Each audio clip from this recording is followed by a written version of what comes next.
नमस्कार मित्रांनो, मी Sudhir Talekar take corner या यूट्यूब चॅनलमध्ये आपलं सर्वांचं सहर्ष स्वागत करतो. मित्रांनो, फोनपे, गुगल पे किंवा भीम ॲपने जर ट्रान्झॅक्शन केलं आणि ते जर पैसे चुकून दुसऱ्याच्या अकाउंटमध्ये गेले तर ते तुम्हाला परत मिळत नाही. परंतु मित्रांनो, तुम्ही या ट्रिकने तुमचं जे काही ऑनलाईन ट्रान्झॅक्शन झालेलं आहे चुकीच्या नंबरवरती ते पैसे परत मिळवू शकता. तर ते कसं हे जाणून घ्यायचं असेल तर हा व्हिडिओ शेवटपर्यंत पहा. त्यापूर्वी मित्रांनो, तुम्ही जर टेक कॉर्नर या यूट्यूब चॅनलवरती नवीन असाल तर टेक कॉर्नर या यूट्यूब चॅनलला सबस्क्राईब करा आणि बेल आयकॉनवरती क्लिक करा, जेणेकरून असेच नवनवीन व्हिडिओ तुम्हाला पाहायला मिळतील. तर चला मित्रांनो, व्हिडिओला सुरुवात करूया.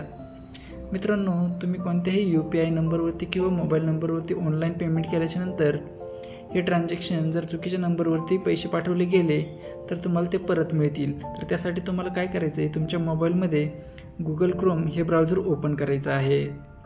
गुगल क्रोम हे ब्राउझर ओपन केल्याच्यानंतर येथे सर्च बॉक्समध्ये तुम्हाला NPCI असं सर्च करायचं आहे.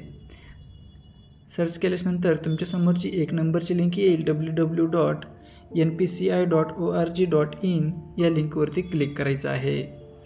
या ठिकाणी क्लिक केल्याच्यानंतर तुमच्यासमोर अशा प्रकारचा इंटरफेस येईल.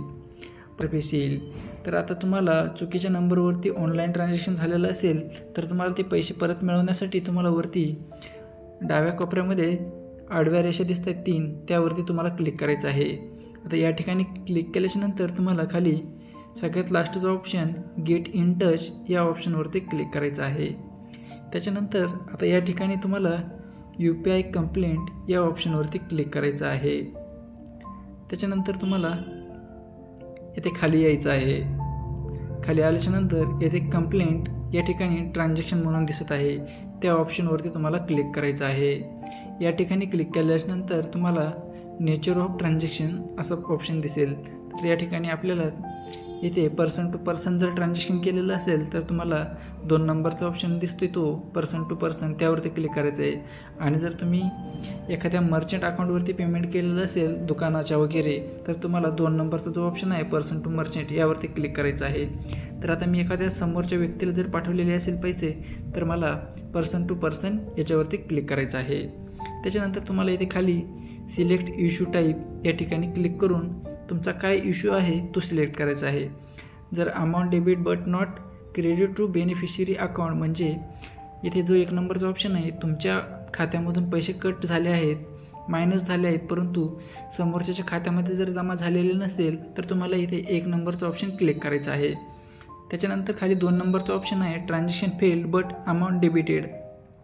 म्हणजे काय, तर तुमचं जे काही ट्रान्झॅक्शन आहे ते फेल्ड झालेलं आहे, परंतु तुमच्या खात्यामधून पैसे जे आहेत ते गेलेले आहेत. तर तुम्हाला 2 नंबरचा ऑप्शन निवडायचा आहे.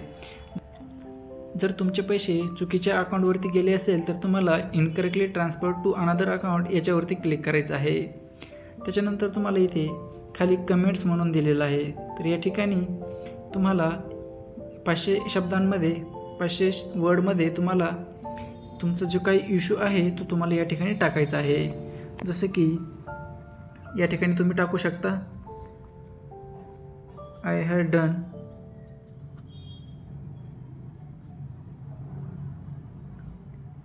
ऑनलाईन पेमेंट ट्रान्झॅक्शन थ्रू, तुमचं काय असेल भीम UPI वगैरे ते इथं टाकून द्यायचं आहे. बट रिसिव्हर्स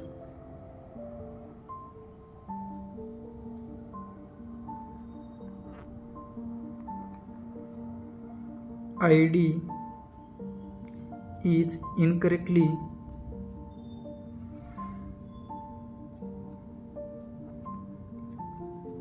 टाईप असं टाकायचं आहे.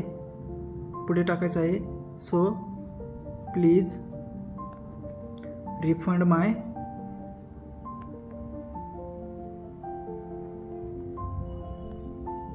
फंड किंवा मनी या ठिकाणी टाकू शकता. त्याच्यानंतर तुम्हाला इथे खाली जो काही ट्रान्झॅक्शन ID आहे तो या ठिकाणी टाकायचा आहे, जो काही असेल तो.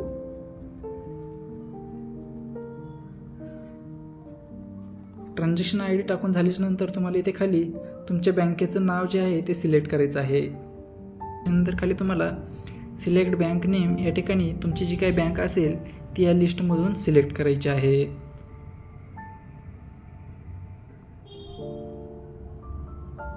बँक सिलेक्ट केल्याच्या नंतर तुमचा जो काही UPI ID आहे तो या ठिकाणी टाकायचा आहे आणि खाली तुम्हाला इथे अमाऊंट या ठिकाणी तुमची जी काही अमाऊंट तुम्ही सेंड केली होती ती या ठिकाणी टाकून खाली ट्रान्झॅक्शनची डेट टाकायची आहे।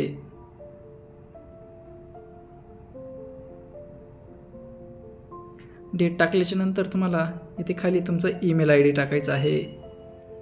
त्याच्यानंतर please inter your email ID या ठिकाणी टाकून द्या।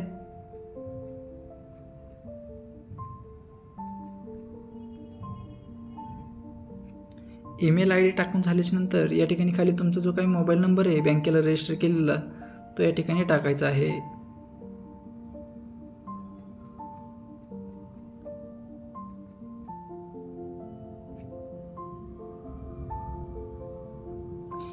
मोबाईल नंबर टाकून झाल्याच्या नंतर इथे attach your updated bank account statement या ठिकाणी क्लिक करून तुमचं बँक अकाउंट स्टेटमेंट या ठिकाणी अटॅच करायचं आहे।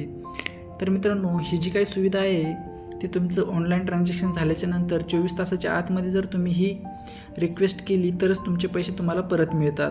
आणि याच्यामध्ये आणखी एक अट अशी आहे की जे काही तुम्ही ट्रान्झॅक्शन करत आहात त्याच्यामध्ये समोरच्याचा UPI ID असेल किंवा मोबाईल नंबर असेल तर यातला किमान 1 किंवा जास्तीत जास्त 2 डिजिट जर चुकीचे असेल तरच हे रिफंड तुम्हाला मिळतं। अदरवाईज जर तुमचा पूर्ण नंबर चुकीचा असेल तर ते रिफंड तुम्हाला मिळत नाही। तर अशा त्याच्यानंतर मित्रांनो सबमिट या ऑप्शनवरती क्लिक करायचं आहे। अशा प्रकारे मित्रांनो तुम्ही तुमच्या चुकीच्या नंबरवरती पेमेंट झालेलं परत मिळवू शकता। तर मित्रांनो, व्हिडिओ आवडला असेल तर लाईक करा आणि सबमिट